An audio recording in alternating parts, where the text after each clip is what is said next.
muy buenas tardes, ahí lo dije de vuelta, ¿cómo están todos? Excelentes tardes para mí, que estoy recontra bien acompañada hoy si fueran músicos argentinos, yo diría que serían Lolita Torres y Diego Torres, pero ellos son los Lolita Torres y Diego Torres de la hematología argentina. Y como Diego Torres canta Color Esperanza, acá el doctor Seahouse, el doctor Christian Seahouse nos va a traer esperanza con una nueva posibilidad de tratamiento, nos va a explicar de qué se trata.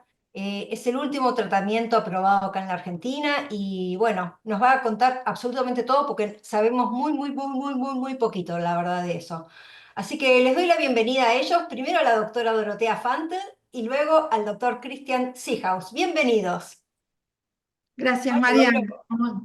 Como siempre, mirando al futuro. Así que, bueno, con esto le doy la introducción al doctor Christian Seehaus, excelente hematólogo, trabaja en el Hospital Italiano. No tengo mucho que decir más que decir que es excelente y lo invito a que Nos des- explique que- todo. no, no que nos explique, que nos cuente un poco en qué están los tratamientos para los pacientes que tienen mieloma. Cristian, Bueno, buenas tardes a todos. Gracias por la presentación y las hermosas palabras.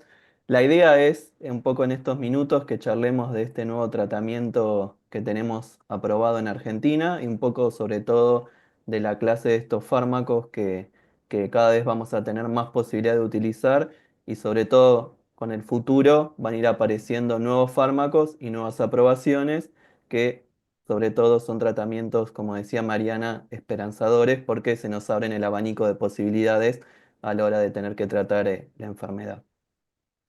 Durante el último tiempo, la evolución del tratamiento en el mieloma creció bastante el número de fármacos aprobados y es así que desde el año 2000, año a año se fueron aprobando numerosos tratamientos y es así que en el último año contamos sobre todo con lo que fue la aparición de los anticuerpos biespecíficos y lo que son las células CAR-T. Un poco cuando vemos cómo es la enfermedad del mieloma múltiple, muchas veces está en etapas asintomáticas, pero en algún momento algunos pacientes van a requerir tratamiento. Algunos pacientes luego de este tratamiento van a presentar recaídas y es así que a veces que en las recaídas más tardías los pacientes recibían tratamientos, sobre todo de los que ya tenemos aprobados y a disposición. Entonces a veces en líneas más tardías, como puede ser en la tercera, cuarta línea, muchas veces ya uno había utilizado varios fármacos. Y es de esta forma, ¿sí?, que surgen estos nuevos tratamientos que nos dan una esperanza porque sobre todo han aparecido estos fármacos que tienen un mecanismo de acción totalmente distinto a lo que eran los fármacos anteriores. Y algo que quiero destacar es que estos tratamientos obviamente tienen su lugar hoy en día en un momento determinado de la enfermedad y no es que son tratamientos que van a ser para todos los pacientes, ¿sí?, sino que son tratamientos cuando tal vez no podemos utilizar otros fármacos porque estos fármacos ya han sido utilizados. Cuando elegimos un tratamiento, y esto muchas veces es algo compartido, hay una parte que va a estar relacionada al paciente, ¿sí?, en este caso ustedes, donde muchas veces va a depender de la edad, de los antecedentes, de si tiene algún grado de vulnerabilidad, también dónde uno vive, ¿sí?, pues no es lo mismo que si uno vive a 10 cuadras de un hospital que si vive a 300 o 400 kilómetros, y sobre todo la preferencia, ¿sí? Porque muchas veces tanto sea por elección, por imposibilidad, por alguna lesión o por alguna condición laboral, muchas veces hay pacientes que van a preferir tratamientos orales y otros tal vez van a estar dispuestos a recibir tratamientos endovenosos. Obviamente siempre estoy charlado sobre la efectividad de los mismos, porque a veces no son equivalentes. Después hay otras características que van a estar relacionadas a la enfermedad y esto tal vez es de elección del hematólogo. Y después también hay otros factores a tener en cuenta para elegir un tratamiento es qué tratamiento recibí antes, entonces el tratamiento que voy a recibir posteriormente tiene que ser distinto, cuál fue la respuesta al tratamiento anterior, si he recibido un tratamiento que me ha producido algún efecto adverso, voy a tener que tal vez tener precaución con el nuevo fármaco que voy a elegir. Y sobre todo, bueno, también un tema de acceso, también sobre todo la disponibilidad que uno pueda tener según el momento, según la cobertura, según el momento de la enfermedad. En líneas generales, hablamos a veces de lo que es la inmunoterapia sobre los nuevos tratamientos.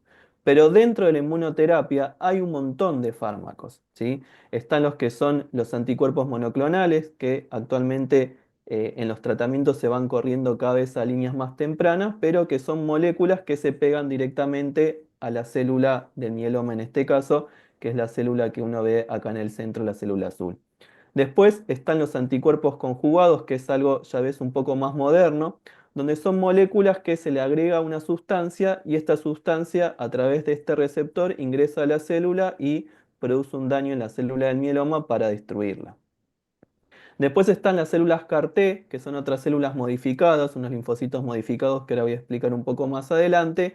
Y están estos anticuerpos biespecíficos que lo que hacen es unir nuestras células inmunes, en este caso los linfocitos T, a las células plasmáticas y es nuestro propio sistema inmune el que ataca a la célula del mieloma.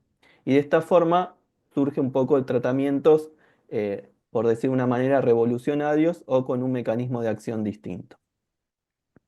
En líneas generales, lo que son estas terapias inmunes van a ser los anticuerpos monoclonales específicos, que esto tal vez muchos de los pacientes los han utilizado, los están utilizando, que son un poco, hasta hace unos años era lo nuevo que teníamos, como era el daratumumab, el isatuximab o el elotuzumab, donde hay un anticuerpo que es, por ejemplo, que se produce artificialmente como el mismo anticuerpo que produce nuestro sistema inmune, pero que se crea en un laboratorio donde este anticuerpo es el que se pega a la célula del mieloma y muchas veces solo por unirse produce la destrucción de la célula, pero también muchas veces hace que nuestro propio sistema inmune pueda detectar a las células y dañarlas.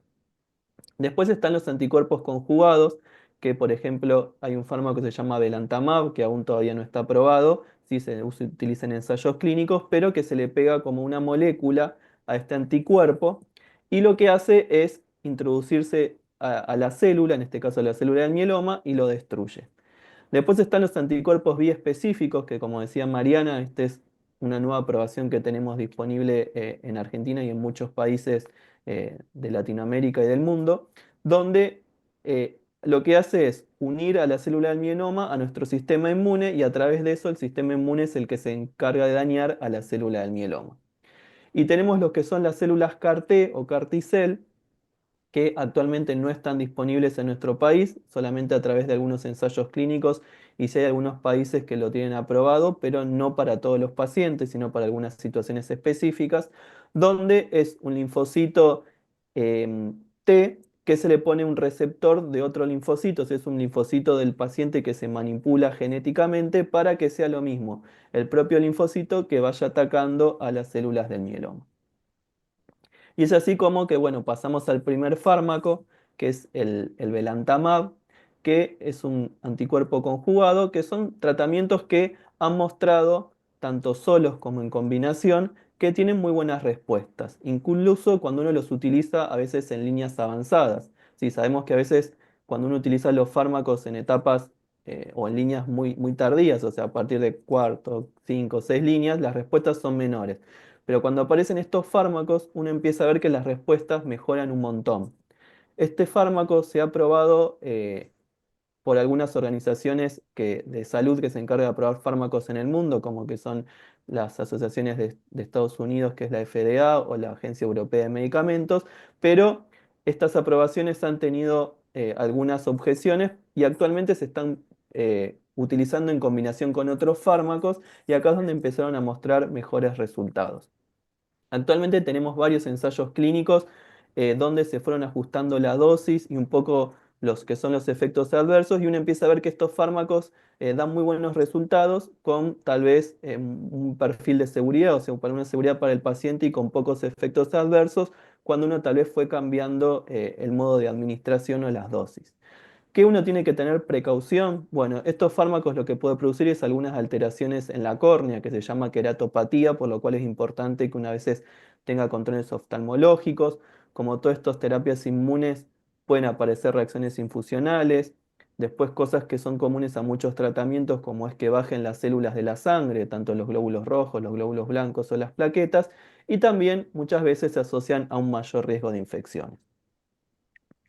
Otro de los tratamientos, que son los anticuerpos biespecíficos, donde puede ser el teclistamab, el ranatamab o el talquetamab, que solamente el primero es el que ha sido aprobado y los próximos seguramente serán aprobados en los próximos años, donde son fármacos que uno ve que también lo mismo, tienen muy buenas respuestas e incluso logran que la enfermedad tenga una respuesta que llamamos enfermedad mínima residual negativa muy profunda, incluso cuando uno ya ha recibido muchas líneas de tratamiento.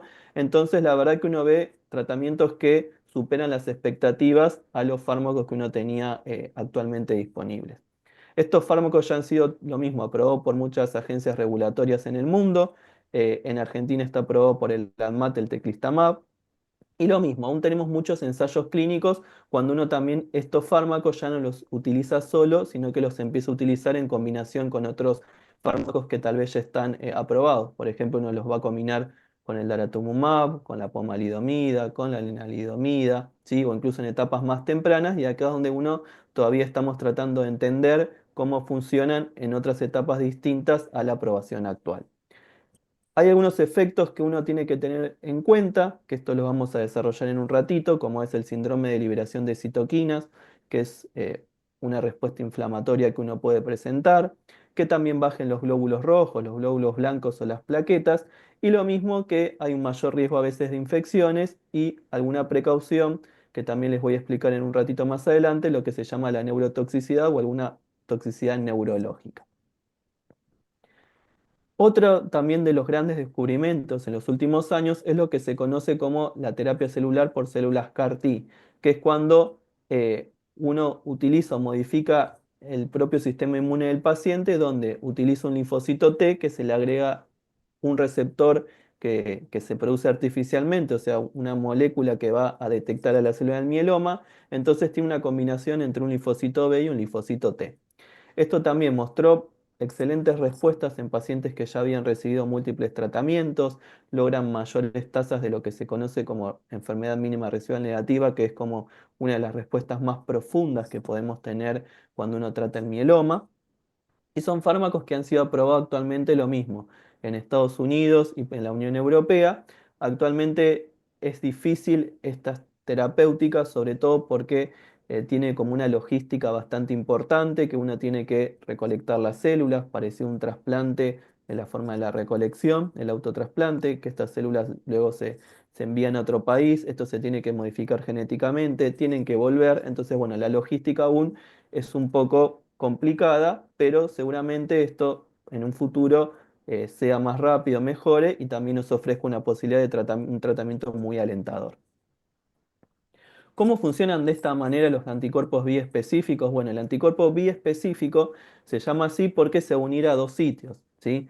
Uno a la célula del mieloma y otro al linfocito T, y lo que hace es causar la muerte o la destrucción de las células del mieloma. De esta forma es el propio sistema inmune del paciente el que va a atacar a la célula del mieloma y, bueno, va a ayudar a controlar la enfermedad. De esta forma es un tratamiento distinto y es bastante dirigido, entonces salté un montón de efectos indeseables que podrían tener otros tratamientos que tal vez actúan en línea más general y no directamente haciendo que nuestro sistema inmune ataque a la célula del mieloma. Si tuviera que decir algunas características de estos anticuerpos biespecíficos, bueno, es como que produce un ataque dirigido, ¿sí? Que son como un misil inteligente que puede detectar a la célula del mieloma porque se une a un receptor que le llamamos BCMA, por unas siglas en inglés, y que habitualmente no produce alteraciones en otras células del cuerpo. Tiene una doble acción porque lo que hace es que ataca tanto al linfocito, une al linfocito del sistema inmune, el linfocito T, con la célula del mieloma y directamente de esta forma se ataca bastante selectivamente. Tiene menos toxicidad, o sea, menos efectos secundarios en comparación a otros tratamientos. Es algo innovador porque son tratamientos que vienen a suplir un vacío que había cuando uno ya no tenía otras oportunidades. Tiene muy buenas respuestas a los tratamientos y que muchas veces es muy fácil la administración porque se se administra en forma subcutánea, ¿sí? De esta forma es un tratamiento muy rápido y a veces, salvo la primera etapa que una vez requiere estar internado cuando lo va a recibir, es muy rápido y se puede administrar en un hospital de día, ¿sí? Entonces es muy fácil su administración. Dos cosas que quiero destacar es qué puede producir, y esto tal vez obviamente a la hora de que uno vaya a recibir un tratamiento, pues va a tener que charlarlo extensamente con el médico, pero seguramente algunos tal vez van a leer, van a investigar, entonces va a empezar a aparecer una palabra repetida cuando uno busca, que es el síndrome de liberación de citoquinas, que es como una inflamación sistémica y es un efecto común, pero normalmente es leve. Esto suele pasar cuando uno le aplica el tratamiento en los primeros días, es raro que pase después, más allá de las 2 semanas, o sea, produce bien tempranamente en las primeras aplicaciones. Una de estas medicaciones las aplica como en dosis chiquititas en la primera semana para que el cuerpo vaya teniendo tolerancia y pueda ahí aparecer este síndrome.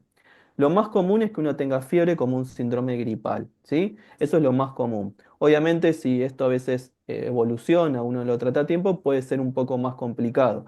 Puede bajar la presión, puede haber falta de aire, puede aparecer confusión, diarrea o debilidad, pero habitualmente la mayoría de los pacientes, que son un 50%, pueden presentar fiebre, ¿sí? Que es lo más común. Entonces uno tiene que pensar en este síndrome de liberación de citoquinas cuando está recibiendo en los primeros días del tratamiento, en esta etapa que nosotros llamamos de escalamiento de dosis, cuando uno va probando dosis bien chiquitita. Si uno tiene fiebre en esas semanas, bueno, pensar que puede ser por esto. La mitad de los pacientes pueden presentar fiebre, ¿sí? Y un 20% puede agregar algo más. Obviamente cuando uno lo trata inmediatamente y tenemos mucha medicación para hacer que esto se corte y se detenga, eh, y resuelve y no se vuelve a repetir. Entonces, bueno, es algo que puede pasar, pero tenemos un montón de tratamiento para disminuir esto. Otra cosa que puede aparecer y que uno también puede leer es lo que es la neurotoxicidad o que se llama ICANS por la sigla en inglés. Es un efecto, si bien es poco frecuente, si uno lo ve en pocos pacientes, pero esto ya sí puede ser un poco más complicado, pero lo mismo, también aparece a veces muy tempranamente y esto se trata tal vez con corticoides y si uno lo trata, enseguida revierte. La verdad que en los ensayos clínicos uno vio que a pesar de aparecer, si uno lo trata, esto no deja secuelas a largo plazo, o sea, es algo lo mismo, que uno lo puede tratar, puede revertir y habitualmente puede presentarse, por ejemplo, solamente con dolor de cabeza. Después hay otras complicaciones neurológicas un poco más complicadas, pero lo habitual es que uno tenga algún síndrome leve que enseguida al suspender la droga, recibir corticoides, no vuelve a repetir y si uno vuelve a empezar el tratamiento, no vuelve a pasar, ¿sí? ¿Qué tenemos que tener como precaución? Y esto para ir terminando y luego pasar a las preguntas, es que como ya sabemos, el sistema inmune de un paciente con mieloma muchas veces está debilitado. Y estos tratamientos lo que hacen es a veces predisponer un poco más a lo que son las infecciones. Puede aparecer infecciones tanto virales como bacterianas, también hay infecciones fúngicas, o sea, infecciones por hongos, que son menos frecuentes. Siempre sabemos que una persona que convive con el mieloma a veces tiene un poco más de riesgo de infecciones, sobre todo respiratorias, y estas medicaciones pueden ayudar a que uno tenga a veces tener un poco más de precaución o a requerir algún tratamiento para disminuir este riesgo de infecciones. Los ensayos clínicos nos han demostrado que uno puede tener más requerimiento a veces durante también la primera etapa de infecciones que van a requerir que uno tenga que internarse para antibióticos y aporte de gamma globulina, o sea que nos tengan que dar unas defensas extras, pero esto empieza a disminuir con el tiempo cuando uno empieza a espaciar la dosis del tratamiento. ¿Cómo vamos a ayudarnos? Bueno, uno siempre importante, y esto como lo charlamos en muchas reuniones, es que lo que tenemos que hacer es consultar si uno tiene fiebre o algún síntoma de infección, tener una buena higiene personal, sobre todo lo que es lavado de manos, lo más importante, también tener una buena salud bucal, la piel limpia porque es a través donde pueden entrar las infecciones, y evitar muchas veces lo que son ir a lugares que haya aglomeraciones, que venga una persona enferma a casa. Y también nosotros los médicos tenemos algunas eh, acciones para hacer, como puede ser dar el filgrastim, que ayudamos para que suban los glóbulos blancos, también dar vacunas, y es muy importante tener calendario de vacunación al día, tener precaución en dar algunos tratamientos para prevenir las infecciones, como puede ser los antibacterianos o los antivirales, como puede ser la aciclovir, Y esto sí va a cobrar un rol fundamental de lo que es que a veces vamos a necesitar la ayuda de las gamaglobulinas, que tal vez muchos de ustedes las reciben, pero bueno, estas medicaciones hacen que tal vez sea un poco más frecuente su uso. Y por último, lo que quiero destacar es que uno tiene como tres pilares fundamentales para ayudarse y hacer que estas infecciones sean menos frecuentes o que aparezcan, o si aparecen que sean menos graves. Y es controlar los niveles de anticuerpos, que para esto a veces si están bajos nos vamos a ayudar de las inmunoglobulinas o gamas globulinas. Recibir antibióticos, sobre todo los preventivos, que muchos también ya los reciben con otros tratamientos, y también si uno tiene infecciones, tratar tempranamente, y la importancia de tener las vacunas al día. Esto se lo robé a Dorotea, que pone siempre no están solo, así que para lo que necesiten, siempre estamos nosotros para explicar y un poco acompañar e ir descubriendo juntos también estos nuevos tratamientos. Muchísimas gracias, Cris. Brillante explicación. De hecho, varias de las preguntas que tenía ya las contestaste, así que vamos a pasar rapidito les voy a formular las que quedaron como pendientes.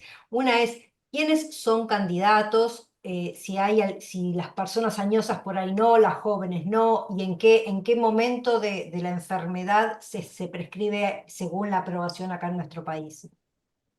Em, Voy a empezar yo, después le paso a Dorotea la palabra. Hoy en día lo tenemos para lo que es el paciente con mieloma múltiple recaído, o sea, no lo podríamos indicar al inicio. Y obviamente uno tiene que haber progresado una línea de tratamiento, no es que ahora porque apareció uno directamente le puede indicar. Esto tiene un rol específico que es cuando la enfermedad recae o progresa, habitualmente cuando uno se llama la triple exposición o triple refractariedad, es que uno ya recibió tres clases distintas de fármacos y no respondió. Habitualmente, bueno, uno podría pensar que es a partir de una tercera línea de tratamiento, no antes. Ok, y en cuanto a qué personas pueden recibirlo, ¿hay alguna limitación? ¿Quiénes no? O sea, Se lo personas dejo a la añosas lo pueden profesora. recibir también, por ejemplo, Dorotea. Sí. Eh, a ver, mm, todo tiene su indicación y tal cual dijo Cristian, eh, la indicación primero tiene una aprobación que uno tiene que cumplir, es decir, el prospecto es lo primero que uno tiene que tener en cuenta cuando va a prescribir una medicación. Eso que la gente dice es la letra chiquita, bueno, eso, pero para nosotros eso es realmente muy importante. ¿Y quién puede recibirlo? Bueno, el que lo necesita en el momento apropiado, porque no puedo decir, lo puede recibir el paciente que tiene 40 años y no lo puede recibir el paciente que tiene 83 años. No, no, la pregunta apuntaba específicamente a lo clínico, ¿no? No al quien Bueno, tiene derecho, digamos. pero no estoy hablando del derecho, no estoy hablando del derecho, estoy hablando de lo clínico, no porque que seas un adulto mayor, no lo podés recibir. Si tenés una indicación y los factores, como dijo el doctor, eh, son adecuados en relación al paciente, si el paciente no tiene fragilidad, no tiene comorbilidades, si el tratamiento que recibió previamente no fue tan tóxico o fue muy tóxico, y de acuerdo a eso uno también ve, y también de acuerdo a la enfermedad, qué sensibilidad tuvo a las drogas previas y además qué estadio tiene y bueno, y otros puntos también a desarrollar. Es decir, son muchos factores los que influyen en tener en cuenta si uno puede recibirlo o no. Lo que hoy sí sabemos es que en nuestro país lo reciben pacientes que ya recibieron líneas previas de tratamiento y que si a esas líneas previas de tratamiento el paciente hoy está respondiendo y está en remisión total o en remisión completa, no necesita cambiar de tratamiento y recibir estos nuevos tratamientos. Estos tratamientos son para pacientes que no responden a tratamientos previos. Ok. Otra de las consultas es ¿cuál es la duración del tratamiento y cada cuánto se se administra? Cristian. Em, bueno, va a cambiar según el fármaco, no todos son iguales, pero bueno, en este vamos a hacer el que uno tiene aprobado hoy en Aquí día, está aprobado solo uno que se llama teclistamab, ¿verdad? teclistamab, sí. Pero hay otros que Eh, están en fase de ensayos clínicos, se están haciendo, sí, Sí, ensayos clínicos, hay otros países que tal vez de Latinoamérica que han aprobado algún otro, otros no tienen este, como que bueno, esto va cambiando con los años, con los lugares, con las aprobaciones, luego de surgir bueno, estudios y la evidencia y bueno, un montón de aspectos que requieren cuando uno aprueba una droga, pero el que tenemos aprobado se da luego estas primeras dosis que nosotros llamamos de escalamiento. Esto se va a dar semanalmente, habitualmente se va a dar durante los primeros ciclos, uno podría decir hasta el ciclo 6 semanalmente, y después uno empieza a espaciar a cada 15 días. Y como muchos tratamientos del mieloma recaído, a veces uno dice que son hasta lo que es la progresión de la enfermedad, que uno deje de responder o que uno tenga una toxicidad. Pero bueno, estos tratamientos inmunes muchas veces nos están enseñando que las duraciones son mucho más largas que otras moléculas, que una vez puede suspender y cuando ve que la enfermedad empieza a cambiar, volver a darlo. Todavía como que estamos aprendiendo, ¿sí? Pero es subcutáneo, sí sabemos que al inicio son semanales las aplicaciones, en algún momento lo vamos a espaciar cada 15 días y después veremos con el correr de los meses y los años si uno tal vez puede también alargar un poco los tiempos de aplicación. ok.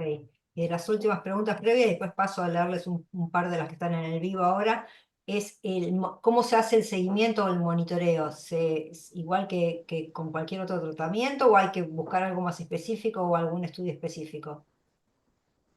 Doro. Bueno, eh, el monitoreo se hace exactamente igual que como hacemos con todos los pacientes. Siempre previamente a la infusión hacemos un análisis clínico y evaluamos la respuesta.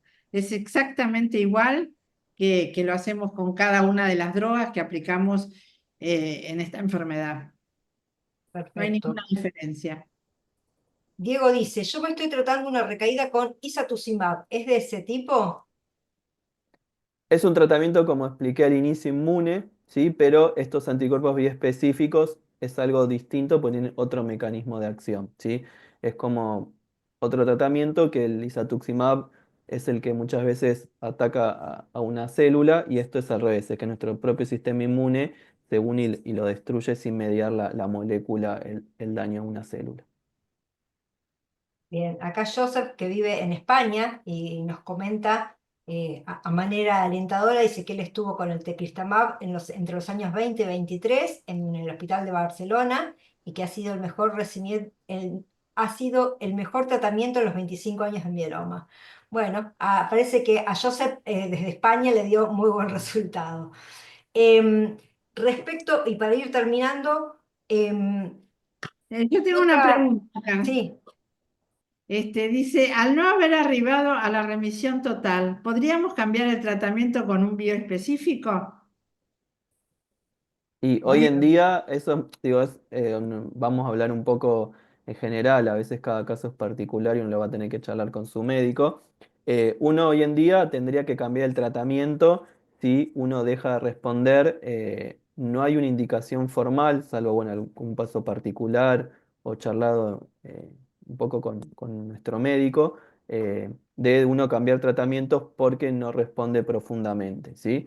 Uno Pero debería eso no seguir con es, pero eso no es la indicación. no, no, no, Digamos, es cuando uno la enfermedad progresa, así que no, no es un caso claro, es cuando la para tener que enfermedad hacer. progresa. La Sí, indicación es, bueno, sí, sí, sí. pero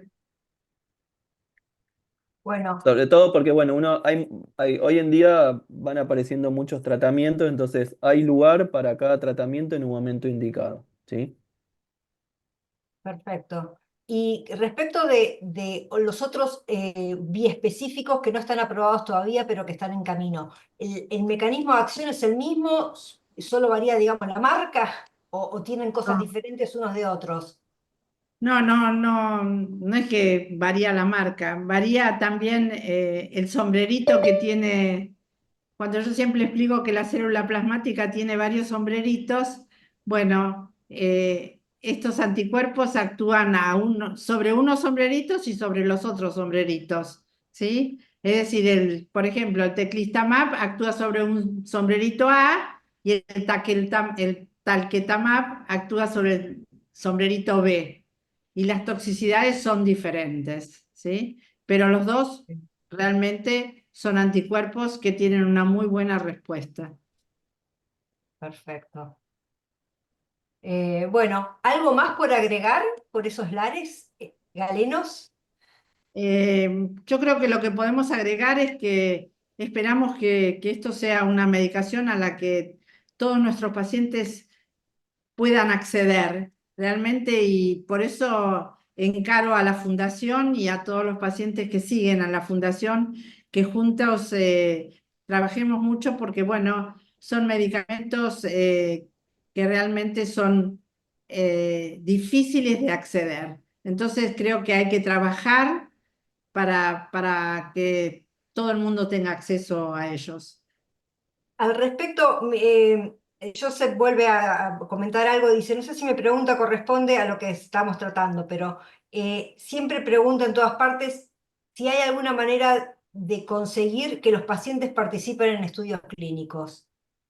Él está en España, pero acá ¿cómo es? O sea, acá la convocatoria, o sea, la charla tiene que ser directamente con el médico tratante y buscar la conversación con su médico tratante, Exactamente. ¿verdad? Sí. El médico tratante lo ofrece, el paciente puede preguntar. Nosotros estamos haciendo grandes campañas a través de la fundación para que nuestros pacientes estén enterados de que existen ensayos. Eh, el paciente puede preguntarle al médico, el médico puede ofrecer, y bueno, y nosotros desde la Sociedad Argentina de Hematología también estamos haciendo una red y el Grupo Argentino de Mieloma para que nuestros pacientes estén enterados de los ensayos que hay en la Argentina. Eh, Buenísimo. Eso es muy importante, Mariana, de que en los últimos años creció un montón el número de ensayos clínicos que hay en Argentina.